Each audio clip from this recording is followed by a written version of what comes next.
नमस्कार साथियों, मैं करण रैसवाल और आप देख रहे हो जनपरी। तो साथियों, आज हम मौजूद है उस गांव में जिस गांव में कल सीजेपी के कार्यकर्ता आए थे स्कूल का निरीक्षण करने के लिए। तो वहां पर उनके साथ जो मारपीट हुई थी, तो गांव वालों को उनका कहना था कि गांव वालों ने उनके साथ मारपीट करी। तो गांव वालों से पूछते हैं वो पूरा मामला था क्या। नमस्कार बाबू जी। नमस्कार। आपका एक बार परिचय दे दीजिए। मेरा नाम लालचंद शर्मा है। मैं यहाँ का स्थानीय निवासी हूँ और कुछ 21 तारीख की बात है, घटना है। सुबह 7:45 7:30 बजे के आसपास की है। तो मीडिया का जमावड़ा हो गया। हमने थोड़ा सा समझ में हो गए कि हमारे को कोई सूचना नहीं है, मीडिया कैसे आ गए, क्या होने वाला है। अच्छा, एकदम से ही आ गए मीडिया वाले आ गए। मीडिया वाले इतने आ गए कि मैं कभी कल्पना भी नहीं किया। अच्छा। कितने मीडिया वाले आ गए थे। तो मुझे मीडिया के माध्यम से मालूम पड़ा और ग्रामीण इकट्ठे हुए तो उन्होंने कहा कि सीजेपी वाले कॉकरोच पार्टी आ रही है। कोई कॉकरोच पार्टी नहीं बनी है। हाँ। तो हम समाचार देखते रहते हैं टीवियों के अंदर। जो अभी दिल्ली में जंतर मंतर पे हुआ, जो प्रोटेस्ट हुआ था, तो उन्होंने दिया तो वो धर्मेंद्र जो प्रधान जो शिक्षा मंत्री जो दिए वो ऐसे नहीं दिए। वो इन कॉकरोच को मसलने के दिए, इनको ख़त्म करने के लिए इस्तीफा दिया। ये सोच रहे कि हमारे दबाव में दे दिए, ऐसा नहीं है। और ये ग्रामीण है, ये ग्रामीण है, ग्रामीण ही रहेंगे, काश्तकार है। वो क्या जानते हैं भैंसों को, तबेला बोल रहा है वो। कभी दूध पिया माँ का? भैंस यहाँ पे काश्तकार है। मेरे घर में भी ये भैंस है, तो मेरे घर में भैंस तबेला में बंधेगी या मेरे घर पे बंधेगी? तबेला क्या होता है? मेरे घर में अगर मैं काश्तकार हूँ तो मैं जानवर रखूँगा, दूध पीने के लिए गाय भी रखूंगा, भैंस भी रखूंगा। हमारा गुजारा इसी से होता है। तो वो ऐसे कैसे बोल सकता है कि वो तबेला? उसको क्या राइट है? क्या था पूरा मामला? कितने लोग आए थे? कितने, ये सुनने में भी आ रहे हैं कि महिलाओं के साथ भी उन्होंने अभद्र टिप्पणी की, उनको मतलब गालियां भी। महिलाओं को अभद्रता की है उन्होंने और अमर्यादा के शब्द बोले हैं। तो देखिए, ऐसा है, यहाँ गांव वाले काश्तकार इतने सीधे आदमी हैं। एक दो बार प्यार से समझा दिए। 50 से 1 लोग आएंगे, 50-80 के जो भी है। अब उस माहौल में इतना तो, लेकिन गाड़ियाँ की लाइन लगी हुई थी। उनकी महंगी महंगी गाड़ियाँ हैं। उनके अंदर कांग्रेस की जो भी है ना, मतलब ये कहे जो गाड़ियाँ टूटी है वो कांग्रेस की ही है। उसके सबूत मेरे पास है कि वो कांग्रेस का नेता है और कांग्रेस के चट्टूकारों को बुलाया और उनके हाथ से गाड़ी टूटवाई। बीजेपी के जो प्रदेश अध्यक्ष गोविंद सिंह डोटासरा जी तो ये कह रहे हैं कि गांव वाले तो बहुत कम थे, बीजेपी के लोग ज्यादा थे लड़ाई। वो अगर बीजेपी के लोग कहते हैं तो हम आईडी दे देते। वो बीजेपी का कैसे प्रूफ करेंगे? क्या गांव में बीजेपी का? गोविंद सिंह डोटासरा जी कह रहे हैं। मैं गोविंद सिंह डोटासरा जी को बोलता हूं कि मैं स्थानीय निवासी हूं, मैं यहाँ का प्रमाण दूं। अगर कोई है भारी का गुंडा तो वो प्रमाण दे दे। वो तो बोल रहे हैं कि बीजेपी के लोग आकर उनके साथ लड़ाई दंगा हर गांव में, हर क्षेत्र में बीजेपी भी चलती है, कांग्रेस भी चलती है। हमारे गांव में हम हर सक्षम है, तो हम क्या बीजेपी के हो गए? और बीजेपी के साथ में फोटो खींच के तो हम बीजेपी का टैग लग गए हमारा। हम स्थानीय हैं, हम ग्रामीण आदमी हैं। दूसरी तरफ वो जो सीजेपी के कार्यकर्ता आए थे, आशुतोष राका जी, उन्होंने बताया कि मंदिर के लिए तो यहाँ पर गांव वालों ने पैसे इकट्ठे कर लिए, लेकिन कभी स्कूलों के लिए भी ये पैसे इकट्ठे कर लो जिससे कि स्कूल ठीक हो। वो राष्ट्र विरोधी बात करते हैं, वो हिंदुओं को काटते हैं, राम जी को गाली देते हैं। वो यहाँ पे राम जी को नहीं बख्शे तो बच्चों को क्या बख्शेगा? अब बख्शना है तो वहाँ झारखंड जा, नहीं तो तुम्हारे चमचों को जो विदेश से फंड आती है 12 लाख रुपए उनका किराया चल रहा है, वो कहाँ से आ रहा? क्या किसान नहीं जानते? क्या आम जनता नहीं जानती है? ये सब छोटे छोटे बच्चों के और ग्रामीणों के सारे लग के और उनकी राजनीतिक चमकाना चाहते हैं।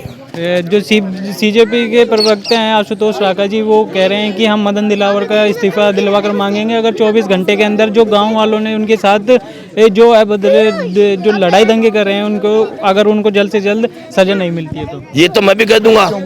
मैंने भी FIR दर्ज कराई है। अगर 24 घंटे में आप ये नहीं करोगे तो हम पता नहीं कितने आदमी को मार देंगे। कहना और करना अलग बात है।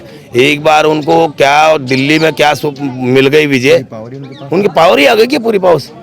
ऐसा नहीं हो सकता है। आप क्या कहना चाहते हो? हमारा कहना यह है कि हमारे को बहुत भयंकर मारा गया है।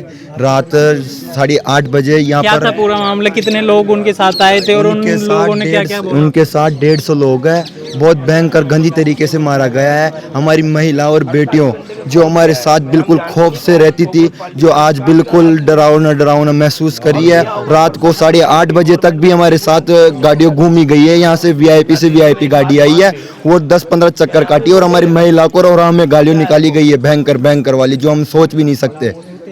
तो उनके आते ही तो उन्होंने ये गालियाँ निकाली या फिर आते ही स्कूलों के अंदर गए? नहीं सुनो, हमने उनको अंदर ही प्रवेश नहीं दिया। जो अपना देश का नहीं हो सकता वो हमारा कब से होगा भैया? जो हमारे अपने धर्म का नहीं हो सकता वो कब से उनका विपक्ष में होगा? देश विरोधी पार्टी बर्दाश्त नहीं है यहाँ पर हमारे गाँव में, तो बिल्कुल भी पार्टी तो हमें बिल्कुल भूल कर अंदर नहीं बढ़ देंगे। ये यहाँ पर सूरवीरों की धरती है, ये सूरवीर जन्म है, तो यहाँ पर सूरवीर ही रहेंगे। गोविंद सिंह डोटासरा जी हैं जो बोल रहे थे कि जो गांव वालों के साथ, गांव वाले नहीं थे उनके साथ बीजेपी के कार्यकर्ताओं को जोड़ दिया, बीजेपी के लोगों को भेजा। ये सूरवीरों की धरती है, तो डोटासरा जी क्या बोलेंगे उसमें? यहाँ पर हम ओनली हमारा सार्वजनिक जिंदगी जीना चाहते हैं। हमारे को यहाँ पर पॉलिटिकल पार्टी से कोई मतलब नहीं है। अब हमारी ज़िंदगी आराम से जीना चाहते हैं। यहाँ पर कोई तबेला नहीं है, यहाँ पे कोई नहीं है। हम सार्वजनिक ज़िंदगी जीना चाहते हैं और यहाँ पर पॉलिटिकल पार्टीज का कोई रोल नहीं है। हम हमारा विकास को जानते हैं, हमारे को विकास चाहिए, हमारे को और कुछ नहीं चाहिए। जो हमारा एमएलए फंड से राजस्थान सरकार से पैसा पास हो चुका है। आप क्या मानते हो भैया, आपकी कितनी सहमति समझते हो कि गोविंद सिंह डोटासरा जी इन्होंने ये बताया था कि गांव वालों के साथ गांव के लोग कम थे, बीजेपी के लोग ज़्यादा थे? बीजेपी क्या है, बीजेपी पे तो विकास करते हो तो हम तो गाँव वाले सब उनके साथ हैं, सब गाँव वाले हैं। और उनका कहना ये है कि जो बीजेपी के कार्यकर्ताओं के साथ मारपीट हुई है बीजेपी के लोगों ने करी, गाँव वालों ने कोई नहीं था, गाँव के ही है सब। मारपीट हमने नहीं की, उन्होंने स्टार्ट की है। हम तो उनको बाहर निकाल रहे थे गांव के बाहर, गांव में एडमिट नहीं, गांव में घुसने नहीं दे रहे थे, लेकिन उसके बावजूद वो जबरदस्ती लेडीज़ को आगे करके आगे जबरदस्ती घुस रहे थे, तो हमने उनको बाहर निकाला है। उन्होंने मारपीट स्टार्ट की है। कितने लोग आए थे उनके साथ? वो 100-150 प्लस थे। वो जो राम का नहीं, वो हमारा नहीं है, वो कतई बर्दाश्त नहीं है अपने को। तो और दूसरी तरफ वो बोल के भी ये भी बोल के गए थे आशुतोष राका जी, अगर ये मंदिर बनाने के लिए तो इतना बजट आपके पास था, लेकिन कभी बच्चों के पढ़ने के लिए भी, स्कूल के लिए भी बजट खर्च कर दो। तो मंदिर बनाया, हमने बनाया ब्राह्मणों का गाँव में ये, और मंदिर बना दे तो स्कूल भी बना देंगे, ऐसी कोई बात नहीं है। और वो तो खुद की राजनीति रोटी सेक रहे हैं, कुछ ही नहीं है मंदिर का। फिर ऐसा है, मंदिर के बाद अभी भी मंदिर के बाद उस पर जंतर मंतर पे नारे क्यों लगा रहे थे? राम को अपशब्द बोले, भारत तेरे टुकड़े होंगे, और क्या बोलते हैं ब्राह्मणवाद मुर्दाबाद के नारे लगा रहे थे। ये क्यों लगा रहे थे? संसद भवन उखाड़ देंगे, तो यही है हमारा। तो जो राम का नहीं वो हमारा नहीं है। वो ऐसी पार्टी नहीं चाहिए हमको, और वो आएगी वैसे ही जाएगी। वो गांव में घुसने नहीं देंगे उसको, चाहे वो दिपके हो कि पिपके हो, कोई भी हो चाहे। अभी जो आशुतोष राका जी से जिनके साथ आपने कल मारपीट भी करी थी, तो उनका कहना ये है कि अगर 24 घंटे के अंदर गांव वालों के जिन्होंने उनके साथ मारपीट करी थी उनके साथ अगर पुलिस कार्रवाई नहीं करती है तो हम राजस्थान के अंदर उनको बोल रहा कौन है कि आप गाँव में आओ? कोई वो सरकारी पद पे बैठे हैं कि जो उनको वो गांव में घूम रहे, जगह जगह पे घूम रहे? सीधे ये पार्टी क्या है? तो ऐसे कोई पार्टी बन गई और पार्टी बन के ये चारों तरफ घूम रहे हैं, ऐसी कोई बात है क्या?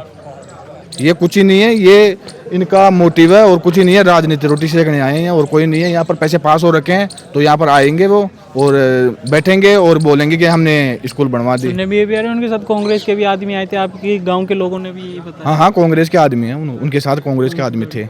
तो धन्यवाद बहुत। तो देखिए साथियों, आज हम मौजूद थे उस गांव में, रामपुरा करणपुरा गांव में, तो जहां पर कल मामला हुआ था सीजेपी के कार्यकर्ताओं के साथ जो मारपीट हुई थी। तो गांव वालों ने बताया हमको सच्चाई। तो ऐसी वीडियो देखने के लिए बने रहे हमारे चैनल। जब तक के लिए धन्यवाद।